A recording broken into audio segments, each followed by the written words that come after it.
ये कहानी एक नौजवान लड़के की है जो किसी सेठ के यहाँ पर नौकरी करता था।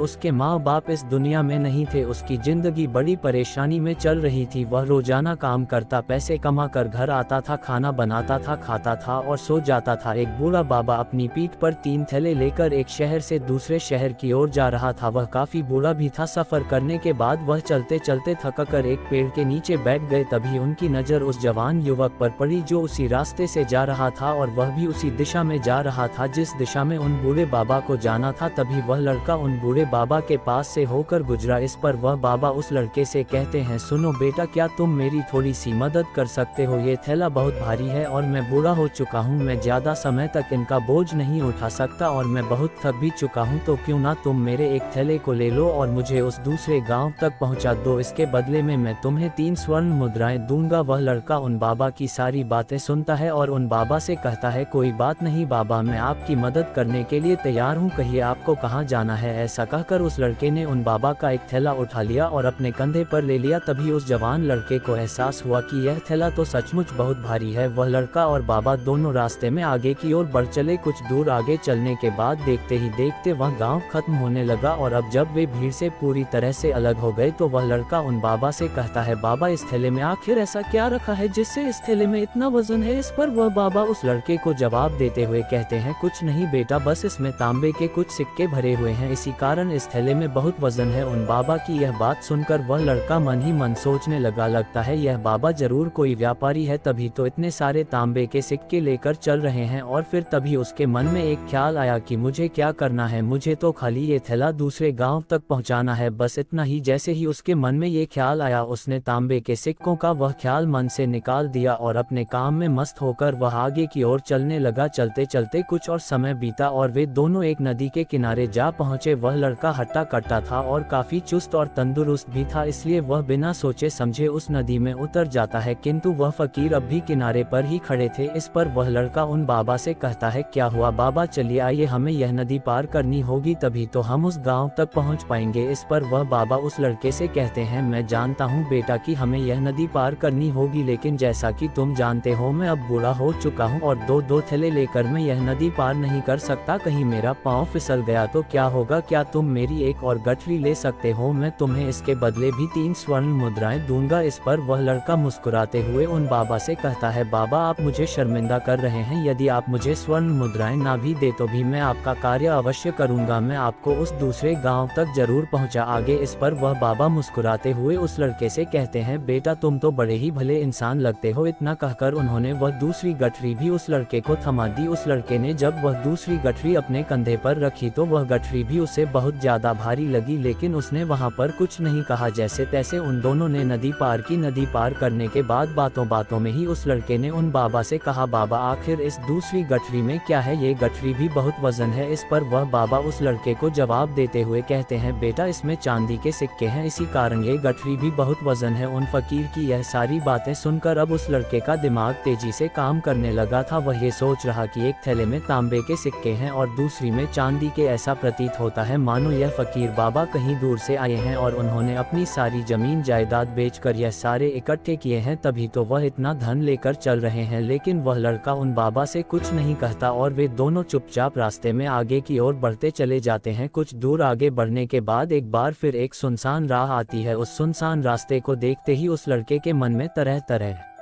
के विचार उत्पन्न होने लगे। वह ये सोचने लगा, अरे ये तो सुनसान जगह है, अगर मैं ये सिक्के लेकर यहाँ से भाग जाऊँ तो यह बाबा मुझे कब तक दौड़कर पकड़ पाएंगे? मुझे नहीं लगता कि मुझे कभी पकड़ पाएंगे और यहाँ पर कोई है भी नहीं जो इनकी मदद कर पाए। और वैसे भी ये बहुत सारे सिक्के हैं, मैं इनसे एक अच्छी दुकान खरीद सकता हूँ, अपना नया व्यापार शुरू कर सकता हूँ। और वैसे भी यह बूढ़ा बाबा अब इन पैसों का क्या करेगा? इससे अच्छा तो मैं ही इन्हें रख लेता हूँ। वह लड़का ये सब बारे में सोच ही रहा था, तभी अचानक उसे खुद पर आश्चर्य हुआ, अरे मैं ये क्या सोच रहा हूँ, यह बाबा ना जाने कहाँ से आ रहे हैं और कितनी मेहनत करके इन्होंने इतने सारे पैसे इकट्ठा किए होंगे, मुझे इनका फायदा नहीं उठाना चाहिए, नहीं मुझे ऐसा नहीं करना चाहिए। उसने कुछ देर के लिए तो अपने मन के विचारों को काबू कर लिया, लेकिन कुछ देर बाद उसके मन के विचार उस पर देखते ही देखते हावी होने लगे। वह लड़का 2 थैले लेकर उन बाबा के पीछे पीछे चल रहा था और कुछ दूर आगे चलने के बाद एक पहाड़ी आई। इस पर वह बाबा उस लड़के से कहते हैं, बेटा ये पहाड़ी मैं नहीं नहीं चढ़ पाऊंगा, मैं काफी बुरा हो चुका हूँ और मेरे घुटनों में भी दर्द रहता है। यदि तुम मेरी तीसरी गठरी भी ले लो तो मैं तुम्हें 3 और स्वर्ण मुद्राएं दूंगा, लेकिन याद रखना इसे कहीं गिराना मत, कहीं ये गठरियां खुल ना जाए। इस पर वह लड़का उन फकीर से कहता है, क्यों बाबा, आखिर इसमें ऐसा क्या है? इस पर वह फकीर उस लड़के से कहते हैं, बेटा इसमें स्वर्ण मुद्राएं हैं। ये सुनकर वह लड़का मन ही मन बहुत प्रसन्न हुआ। उसने चुपचाप वह गठरी भी उन बाबा से ले ली और देखते ही देखते वे दोनों मार्ग में आगे की ओर बढ़ने लगे। अब वह बाबा बिना कोई वजन लिए हुए आराम से पहाड़ की चढ़ाई पर चढ़ रहे थे, किंतु वह नौजवान लड़का जो पीछे था वह वजन के कारण बहुत धीरे धीरे चल पा रहा था। लेकिन जब से उसने सोने का नाम सुना था उसका मन तो छलांग मार रहा था। वह मन ही मन सोच रहा था, अगर मुझे ये सारा धन मिल जाए तो मेरा पूरा जीवन तो आराम से कट जाएगा। वैसे भी यह बाबा तो बूढ़े हो चुके हैं, भला इन्हें इतने पैसों की क्या जरूरत है, इनका जीवन तो वैसे भी कट चुका है। मैं एक काम करता हूँ, ये सारे पैसे लेकर यहाँ से भाग जाता हूँ। लड़के के मन में अनगिनत विचार उठ रहे थे। लड़के का मन अब उसकी बुद्धि पर पूरी तरह से हावी हो चुका था और उस लड़के का मन अपनी बात को सही साबित करने के लिए उससे कुछ भी कह रहा था। और तभी उस लड़के के मन में एक और विचार उत्पन्न हुआ और अब की बार वह लड़का ये सोच रहा था, लगता है यह बाबा कोई चोर है, वरना इनके पास इतनी सारे स्वर्ण मुद्राएं कहाँ से आएंगे। अगर यह कोई व्यापारी होते तो भला यह इस तरह से पैदल यात्रा तो नहीं करते, और अगर इनके पास इतने सारे पैसे थे तो यह कोई ना कोई साधन भी तो अवश्य कर सकते थे। लगता है ये कोई चोर है और चोर से चोरी करने में भला क्या बुराई है। ये सोचता हुआ वह लड़का अब उन बाबा से तेजी से आगे की ओर बढ़ रहा था और देखते देखते वह बाबा से आगे भी निकल चुका था। और वह ये सोच रहा था कि जैसे ही इस पहाड़ की ढलान आएगी मैं तीनों गठरियां लेकर भाग जाऊंगा, इससे ये सारे पैसे मेरे हो जाएंगे और मेरी गरीबी भी हमेशा हमेशा के लिए दूर हो जाएगी। मैं जो चाहूंगा मैं वो कर पाऊंगा, मेरे पास बहुत सारा धन होगा।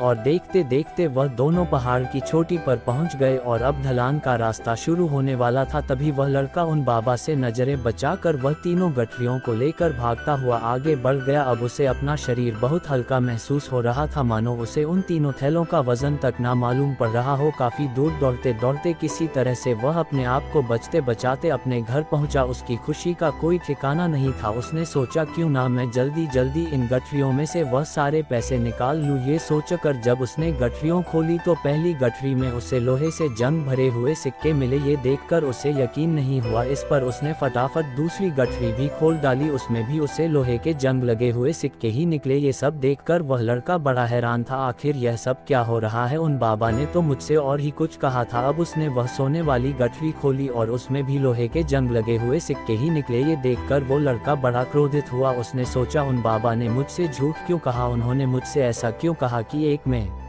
तांबे के सिक्के हैं, एक में चांदी के और तीसरे में स्वर्ण मुद्राएं हैं। वह ये सब सोच ही रहा था कि तभी उसकी नज़र उस थैले में पड़े एक पत्र पर पड़ी। उसने वह पत्र उठाया और उस पत्र में लिखा था, ये पूरा नाटक ईमानदार व्यक्ति की खोज करने के लिए रचा गया है और मैं इस राज्य का राजा हूँ।